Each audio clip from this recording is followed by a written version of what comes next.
Hello everyone, मैं संगीता शर्मा आपका learning together में स्वागत करती हूँ। कैसे हो आप सभी? उम्मीद करती हूँ आप सब बहुत अच्छे होंगे और अपनी तैयारी बहुत अच्छे से कर रहे होंगे, क्योंकि हमारा एग्ज़ाम अब बिल्कुल नज़दीक ही है, तो सब अपनी तैयारी में लगे हुए होंगे। हम लोग ने अपनी पिछली क्लास में 20 PYQ किए थे। हम उसी क्लास को अपनी आगे कंटिन्यू करेंगे, लेकिन अपनी क्लास को शुरू करने से पहले मैं आपको कुछ अपने बारे में बता देती हूँ। मेरी जो क्वालिफिकेशन है वो MA B.Ed है होम साइंस से, प्लस मैंने CTET और UPTET 2 टाइम क्वालिफाई किया हुआ है। मेरा एक्सपीरियंस है 2 इयर्स ऑनलाइन का और 2 इयर्स ऑफलाइन की टीचिंग का। होम साइंस के लिए मैंने लगभग 500 से प्लस बच्चों को गाइडेंस दिया हुआ है आपको TGT और PGT के लिए। और हमारा एक लर्निंग चैनल है टेलीग्राम पर, लर्निंग टुगेदर विद प्रियंका। इस पर हम लोग सारी PDF देते हैं, जितनी भी हमारी क्लास होती है उसकी सारी PDF देते हैं, प्लस जो भी नई इन्फॉर्मेशन आती है वो हम उस पर अपलोड करते हैं।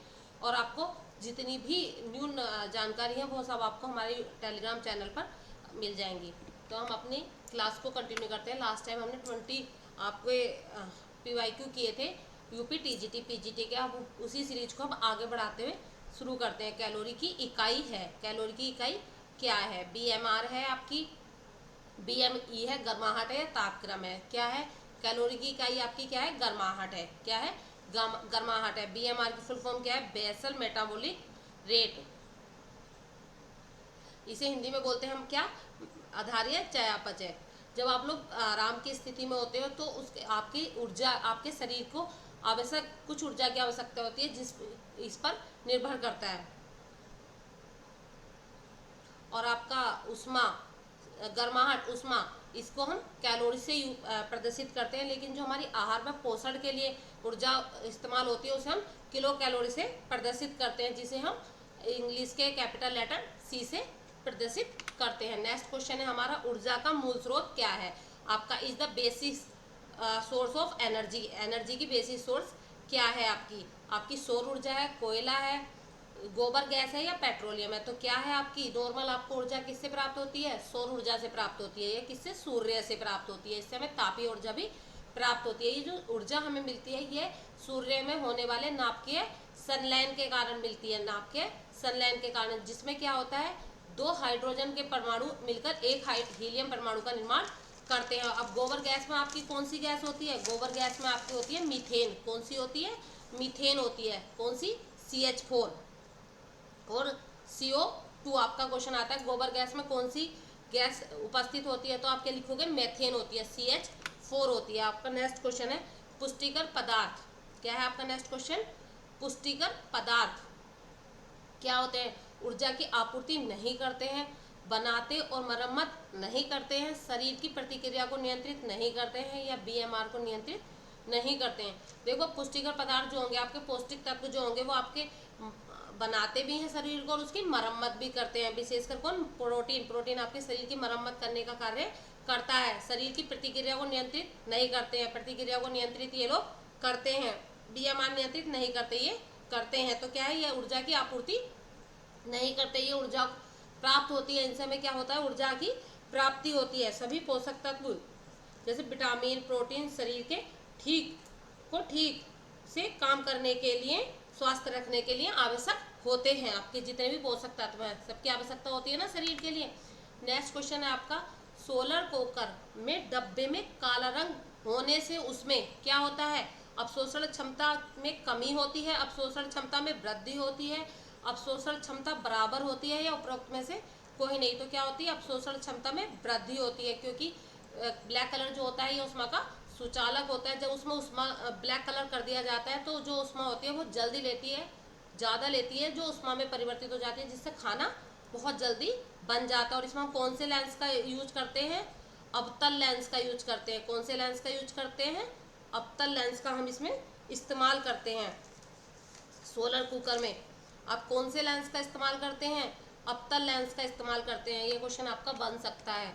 नेक्स्ट क्वेश्चन है आपका, एक हल्का कार्य करने वाली स्त्री के लिए ऊर्जा की स्वीय आहार आवश्यकता है। जो बहुत कम कार्य कर रही है उसके लिए कितनी ऊर्जा की आवश्यकता आपकी होती है? आपके क्वेश्चन में पूछा गया है 1275 किलो कैलोरी, क्योंकि मैंने अभी बताया था आपको कि आहार और पोषण में जिस कैलोरी का हम प्रयोग करते हैं, जिस से हम उसे प्रदर्शित करते हैं उसे हम किलो कैलोरी कहते हैं, जिसे हम C से प्रदर्शित करते हैं 1275 kilo calorie, 1450 kilo calorie, 1650 kilo calorie और 1875 किलो कैलोरी। तो किसे क्या है इसका 1875 किलो कैलोरी। इसी का क्वेश्चन हमने लास्ट टाइम यूज करा था अपनी पिछली क्लास में कि सबसे ज़्यादा ऊर्जा की आवश्यकता किसे होती है, एक शिक्षक को, एक गृहिणी को या एक पत्थर तोड़ने वाले व्यक्ति को। तो हमारा आंसर था उसमें पत्थर तोड़ने वाले व्यक्ति को, क्योंकि उसे कितनी कैलोरी की आवश्यकता हो रही थी आपकी 3000 कैलोरी की आवश्यकता आपकी हो रही थी। नेक्स्ट क्वेश्चन है आपका,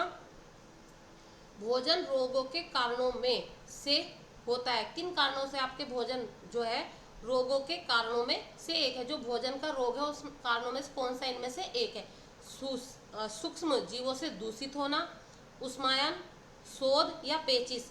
क्या है, किसके कारण भोजन वाले रोग हो जाते हैं हमें, जैसे हैजा वगैरह किसके कारण होता है, सूक्ष्म जीवों से दूषित होने पर। किससे, सूक्ष्म जीवों से दूषित होने पर क्या होता है आपका, विषाक्त बनाने वाले बैक्टीरिया प्रमुख विष उत्पन्न कर देते हैं।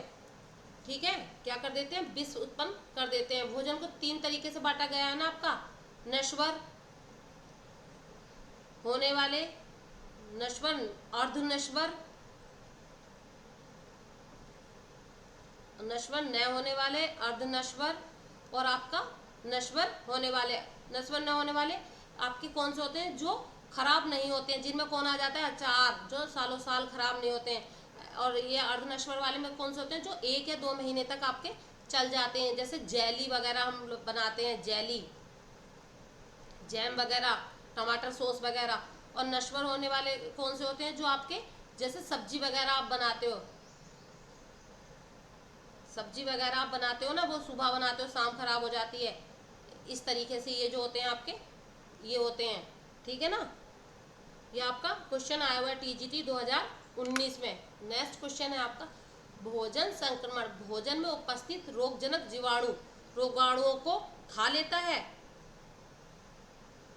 क्या है ये जो आपका है भोजन संक्रमण, जो है जो भोजन का संक्रमण होता है, भोजन में उपस्थित जो रोगजनक जीवाणु होते हैं और रोगाणु होते हैं उन्हें खा लेता है। इसका क्या है, सत्य है, असत्य है, संबंध नहीं है या संदेह पद है। तो क्या है ये, सत्य है। जो भोजन संक्रमण होता है, भोजन में जो अच्छे आपके जीवाणु होते हैं उन्हें खा लेता है, रोगाणुओं को खा लेता है। फफूंदी किस प्रकार का रोग उत्पन्न करती है। जो फफूंदी होती है, जैसे ब्रेड वगैरह पे 2-3 दिन रख दो बाहर तो फफूंदी लग जाती है ना, फफूंदी, उससे आपका किस तरह का रोग उत्पन्न होता है, फफूंदी से किस तरह का उत्पन्न होता है रोग, आपका पेट संबंधित होता है, नेत्र संबंधित, त्वचा संबंधी या कान संबंधी। किसके संबंधी होगा, देखो पेट संबंधी तो होता नहीं है, नेत्र संबंधी आंख तो उससे खराब हमारी होती नहीं है, कान संबंधी कान भी उससे खराब नहीं होती, वो होता है हमारा त्वचा संबंधित। कौन सा होता है, त्वचा संबंधित। कवक फफूंदी हरित लवक रहित सकेंद्रीय थैलोफाइड होते हैं। क्या होते हैं, थैलोफाइड होते हैं। इनसे ये परजीवी होते हैं। कौन से, इनसे दाग हो जाते हैं, दाग देखे होंगे, खुजली वगैरह स्किन पे जो हो जाती है आपके, परजीवी होते हैं ये। फफूंदी क्या होता है, परजीवी होता है। नेक्स्ट क्वेश्चन आता है आपका, मानव शरीर में स्टार्च के पाचन के लिए सर्वाधिक उत्तरदायी एंजाइम है। कौन सा एंजाइम है जो स्टार्च के पाचन के लिए आवश्यक है, आप मुझे बताओगे। ठीक है, एमाइलेज, फास्फेट्स, फास्फोराइलेज, काइनेसिस। क्या है आपका, एमाइलेज। क्या है, एमाइलेज है। क्या होता है माइलेज, आपका स्टार्च का जो पाचन शुरू हो जाता है वो मुख से शुरू हो जाता है और आपका छोटी आंत में जाकर खत्म होता है। कहाँ, मुख से शुरू होता है और छोटी आंत में जाकर खत्म हो जाता है। लार में जो एंजाइम होता है ना, लार में मौजूद एंजाइम और आपके अग्नाशय से निकलने वाला जो एंजाइम होता है वह स्टार्च को ग्लूकोज में तोड़ देता है। स्टार्च को किस में तोड़ देता है, आपका स्टार्च को ग्लूकोज में तोड़ देता है, ग्लूकोज में तोड़ देता है। अब आपका कार्बोहाइड्रेट क्या वर्गीकरण में आपको बताती हूँ। देखो कार्बोहाइड्रेट का वर्गीकरण,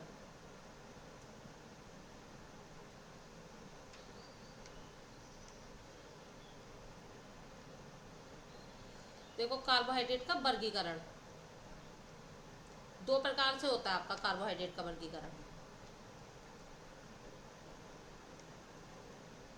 किस किस से, एक आपका होता है भौतिक रूप से और एक आपका होता है रासायनिक तरीके से।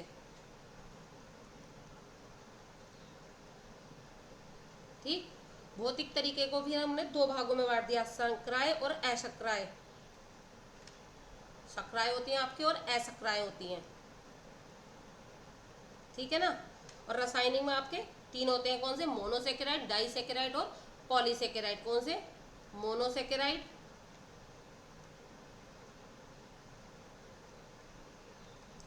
डाइसेकेराइड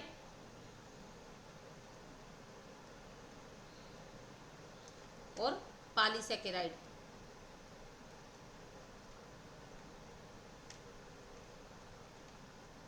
सक्राय में आपकी कौन सी होती है? ये जल में घुलनशील होती हैं, जल में। और ये हमें कहाँ से मिलती है? पेड़ पौधों से मिलती हैं, जड़ वगैरह से, पेड़ पौधे की। इसमें कौन सा आ जाता है आपका? शहद, चीनी, गुड़, ये सब इसमें आ जाते हैं आपके। और मोनोसेकेराइड, मोनोसेकेराइड का आपका रासायनिक सूत्र क्या है? C6H12O6। इसका क्या है आपका? डाइसेकेराइड का C12H22O11। और पॉलीसेकेराइड का क्या है? C6H10O5। इसमें आपके मोनोसेकेराइड में क्या क्या होता है? मोनोसेकेराइड में आपके मोनोसेकेराइड में क्या क्या होता है? मोनोसेकेराइड, मोनोसेकेराइड में आपका होता है मोनोसेकेराइड, मोनोसेकेराइड में आपका होता है क्या? GFG, GFG यानी कि ग्लूकोज, आपका ग्लूकोज, आपका फैक्टोज और आपका गैलेक्टोज।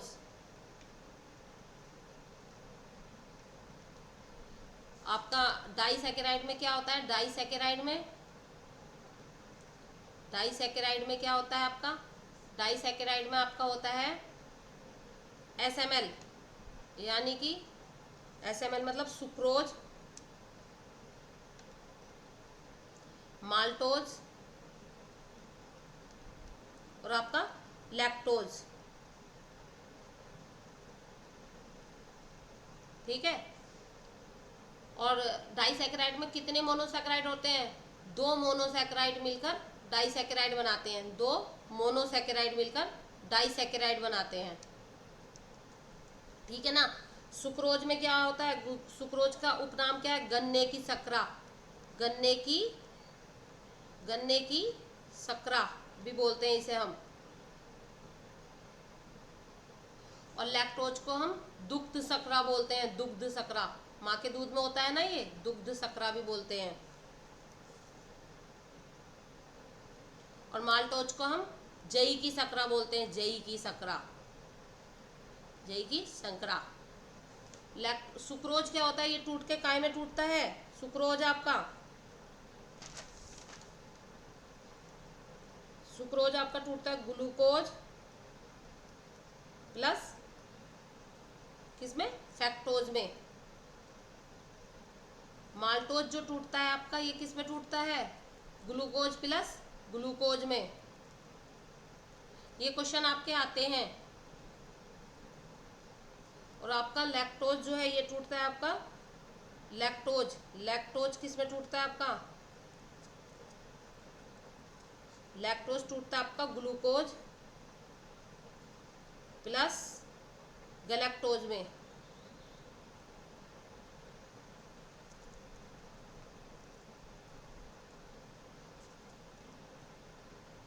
ठीक है ना। ये आपका पूरा एक तरीके से कार्बोहाइड्रेट पूरा हो गया। कार्बोहाइड्रेट आपको समझ आया ना? कार्बोहाइड्रेट,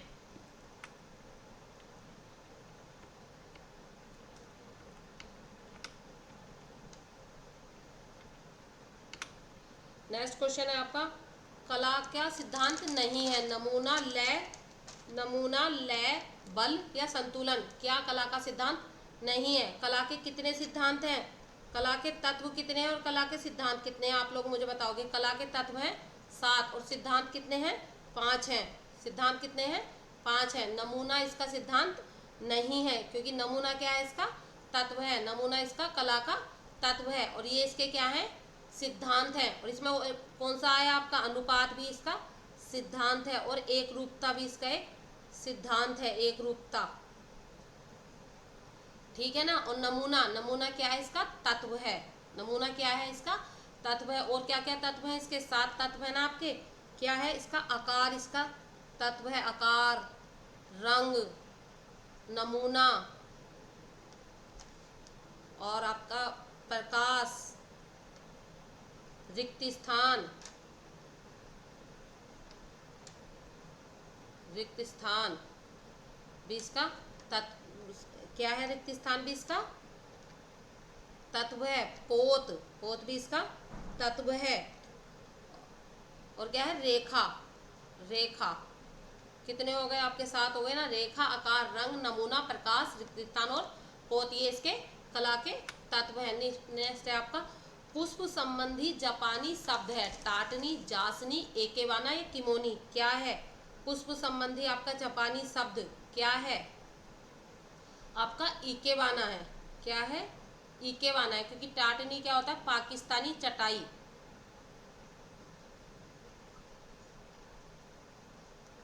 पाकिस्तानी चटाई होती है आपकी।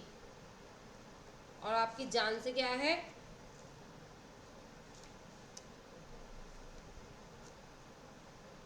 इसमें ई के बारे में क्या होता है? रेखाओं की प्रधानता होती है। क्या होता है? रेखाओं की प्रधानता, रेखाओं की प्रधानता। ये लड़कियों के द्वारा पहने जाने वाली ड्रेस है, जानसी। रेखाओं की प्रधानता होती है इसमें, इकेबाना में। किसकी? कितनी रेखाएं होती हैं? 3, सिन, सो और हाई की। और इकेबाना के प्रकार कितने हैं? रीका,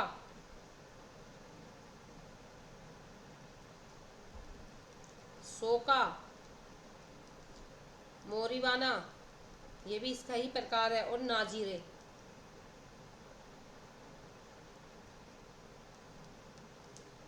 और ये क्या है? किमोनी आपका जापानी पारंपरिक वस्त्र है। ठीक है ना। नेक्स्ट है आपका रेशा का स्वनिर्मित प्रकार है। क्या है?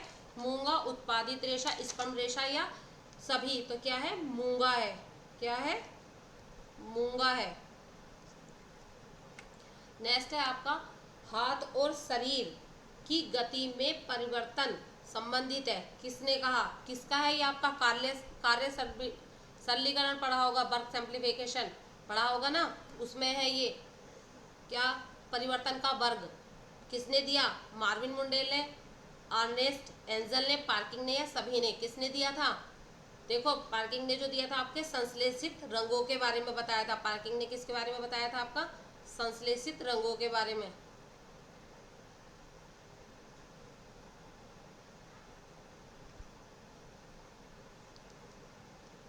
ये किसने बताया था? आपका मार्विन मुंडेल ने। कब बताया था? 1940 में। कब बताया था? 1940 में। इन्होंने कितने बताए थे? 5 बताए थे, जो बाद में ग्रास एवं कैंडल ने कितने बता दिए थे? ग्रास व कैंडल ने, होम मैनेजमेंट का क्वेश्चन है आपका ये। ग्रास व कैंडल ने 3 बताया था। ग्रास व कैंडल ने इसमें कितने बताए थे? 3 बताए थे।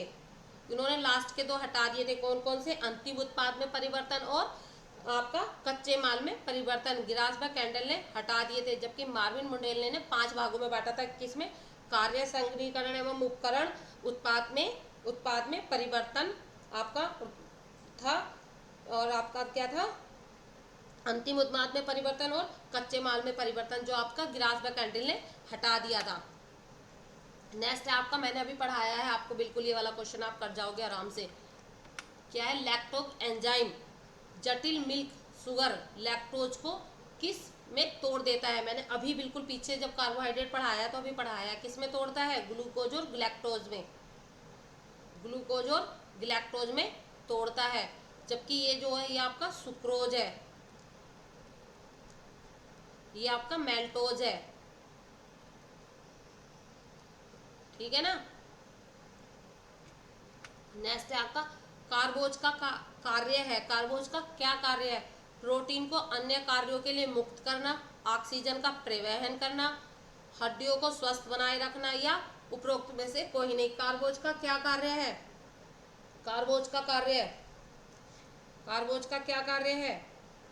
अच्छा ये बताओ मुझे, माँ के दूध में कितना लैक्टोज होता है और गाय के दूध में कितना लैक्टोज होता है? ये बताओ मुझे, माँ के दूध में और गाय के दूध में। देखो माँ के दूध में जो होता है 6 से 7% होता है, ये क्वेश्चन आपका आ सकता है। 4.5 से 5% तक होता है गाय के दूध में। कार्बोज का कार्य है प्रोटीन को अन्य कार्यों से मुक्त करना। क्या है? प्रोटीन को अन्य कार्यों से मुक्त करना। ये आपका जीआईसी 2017 में आया हुआ क्वेश्चन है, प्रोटीन को अन्य कार्यों से मुक्त करना। ठीक है ना। अच्छा बताओ, 1 ग्राम कार्बोज कितनी कैलोरी प्रदान करता है? 1 ग्राम कार्बोज या 1 ग्राम कार्बोहाइड्रेट कितनी कैलोरी प्रदान करता है? 4 ग्राम। कितनी? 4 ग्राम। आपके एग्जाम में 4.1 या 4.2 भी आ सकता है। नेक्स्ट है आप स्टार्च है। स्टार्च क्या है आपका बताना मुझे। मोनोसैकेराइड है, डाइसैकेराइड है, पॉलीसैकेराइड है या मोम है। स्टार्च का जिक्र अभी जब मैंने पीछे किया था तो ना मैंने मोनोसैकेराइड में किया था ना डाइसैकेराइड में किया था। तो स्टार्च क्या है आपका? स्टार्च आपका पॉलीसैकेराइड है। क्या है? स्टार्च पॉलीसैकेराइड है। इसमें कितने 10 से अधिक मोनोसैकेराइड होते हैं। ठीक है ना। मोनोसैकेराइड में क्या है आपका? GFG। और डाइसैकेराइड में क्या है? SML। बस ये याद कर लेना, आपका याद हो जाएगा। GFG यानी कि क्या हो गया? ग्लूकोज, फ्रक्टोज और ग्लैक्टोज। और SML आपका क्या हो गया? सुक्रोज, माल्टोज और लैक्टोज। जो इसमें नहीं है वो सारे किसमें आपके फिर पॉलीसेकेराइड में। आप अच्छा मुझे बताओ, ग्लूकोज जो होता है आपका परिवर्तित किस में होता है? ग्लूकोज किस में परिवर्तित होता है आपका? ग्लाइकोजन में होता है। किसमें? ग्लाइकोजन में। ग्लाइकोजन में। ग्लाइकोजन का जो संग्रहण है वो कहाँ होता है? ग्लाइकोजन का जो संग्रहण है वो आपका कहाँ होता है? ग्लाइकोजन का संग्रहण आपका और कितना होता है? देखो ग्लाइकोजन, ग्लूकोज किस में परिवर्तित हुआ? ग्लाइकोजन में। ग्लाइकोजन का संग्रहण कहाँ हुआ आपका? यकृत में। और कहाँ हुआ? मांसपेशियों में हुआ ना। यकृत में कितना होता है? 200 ग्राम। 200 ग्राम से अगर अधिक हो जाता है तो वो वसा के रूप में आपके शरीर में आने लगता है, जिससे आपका मोटापा बढ़ता है। तो मांसपेशियों में कितना होता है आपका? 350 ग्राम। टोटल कितना ग्लाइकोजन हुआ आपका? 550 ग्राम शरीर में संग्रहित हो जाता है। नेक्स्ट क्वेश्चन है आपका, प्राय इसे फलों की शकरा भी कहा जाता है। किसे आपके फलों की शकरा कहा जाता है? फ्रुक्टोज को, ग्लूकोज को, ग्लाइकोजन को या सुक्रोज को? किसे कहा जाता है आपका फलों की शकरा? फ्रुक्टोज को। किसको कहा जाता है? फ्रक्टोज को कहा जाता है। फ्रुक्टोज, ग्लूकोज और ग्लैक्टोज ये क्या है आपके? क्या है आपके? मैंने अभी बताया था ना, GFG। क्या होता है GFG? मोनोसैकेराइड होता है। क्या होता है? मोनोसैकेराइड होता है GFG आपका।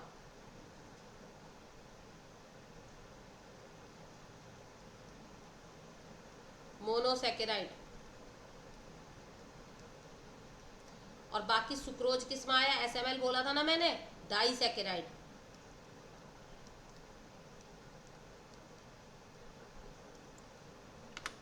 नेक्स्ट क्वेश्चन है आपका, एक व्यक्ति के सामान्य आहार में उपस्थित कार्बोहाइड्रेट संपूर्ण ऊर्जा का लगभग ऊर्जा प्रदान करता है। कितने % ऊर्जा आपके सामान्य आहार में जो कार्बोहाइड्रेट उपस्थित है उससे मिल जाती है, बाकी आपकी और चीज़ों से मिलती है। कार्बोहाइड्रेट से जो है कितने % ऊर्जा मिलती है आपकी? 15%, 20%, 40% या 60%? कितनी मिलती है आपकी? कितनी मिलती है? 60%। कितनी मिलती है आपकी? 60%। नेक्स्ट क्वेश्चन है आपका, नवजात शिशु द्वारा आसानी से पाचित होने वाला मुख्य कार्बोहाइड्रेट है कौन सा है? ग्लूकोज है, लैक्टोज है, फ्रक्टोज है, सुक्रोज है? कौन सा है? नवजात शिशु आपका क्या लेता है? नवजात शिशु आपका क्या खाता है, क्या लेता है? नवजात शिशु दूध पीता है ना। और इनमें से हम किसे दूध की शकरा बोलते हैं? मैंने अभी पीछे बताया था आपको, दूध की शकरा किसे बोलते हैं? हम लैक्टोज को बोलते हैं। किसे बोलते हैं? लैक्टोज को बोलते हैं। और लैक्टोज क्या आपकी दूध की शकरा है। माँ के दूध में कितना होता है? माँ के दूध में कितना होता है? 6 से 7%। और गाय के दूध में 4.5 से 5% आपका होता है। अब बाकी आपका ग्लूकोज और फ्रक्टोज क्या है, लैक्टोज और सुक्रोज क्या है, आपको पता ही होगा, ये दोनों मोनोसेकेराइड है और ये दोनों आपके डाइसेकेराइड है। घरेलू शर्करा के रूप में, घरेलू शर्करा के रूप में, घरेलू शर्करा के लिए वैज्ञानिक नाम है, किसका वैज्ञानिक नाम है, घरेलू शर्करा जो होती है ये, लैक्टोज, माल्टोज, सुक्रोज या डेक्सटोज, क्या है, सुक्रोज है। घरेलू शर्करा जो है वो क्या है, सुक्रोज है। ये क्या है, जल में घुलनशील होती है, क्या होती है, जल में घुलनशील होती है। और आपका क्या होता है, पाचन के उपरांत सुक्रोज आपका ग्लूकोज और फ्रक्टोज में टूटता है, किस में टूटता है, ग्लूकोज और फ्रक्टोज में। और सुक्रोज को हम क्या, गन्ने की शर्करा भी कहते हैं, मैंने भी पीछे भी बताया था, गन्ने की शर्करा,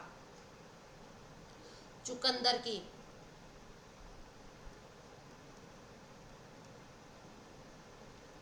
से हम कहते हैं। नेक्स्ट क्वेश्चन है आपका, कौन सा अनावश्यक अमीना अम्ल है, अमीनो अम्ल किसका छोटा रूप है, किसका, प्रोटीन का, प्रोटीन का है ना, प्रोटीन का छोटा रूप अमीनो एसिड, प्रोटीन का।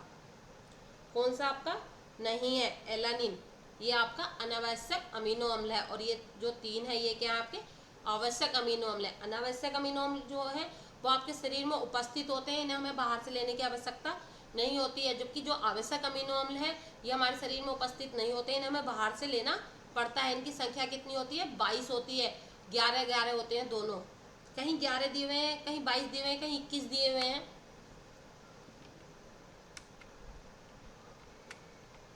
नेक्स्ट क्वेश्चन आप लोग मुझे, नेक्स्ट क्वेश्चन है, नीति आयोग का अध्यक्ष कौन होता है, कौन होता है नीति आयोग का अध्यक्ष, नीति आयोग का अध्यक्ष होता है हमारा प्रधानमंत्री। कौन होता है, प्रधानमंत्री होता है नीति आयोग का अध्यक्ष। इसके आगे के क्वेश्चन हम नेक्स्ट क्लास में कंटिन्यू करेंगे।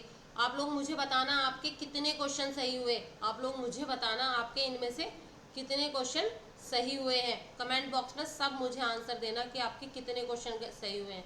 इसके आगे के क्वेश्चन हम अपनी नेक्स्ट क्लास में कंटिन्यू करेंगे। Thank you.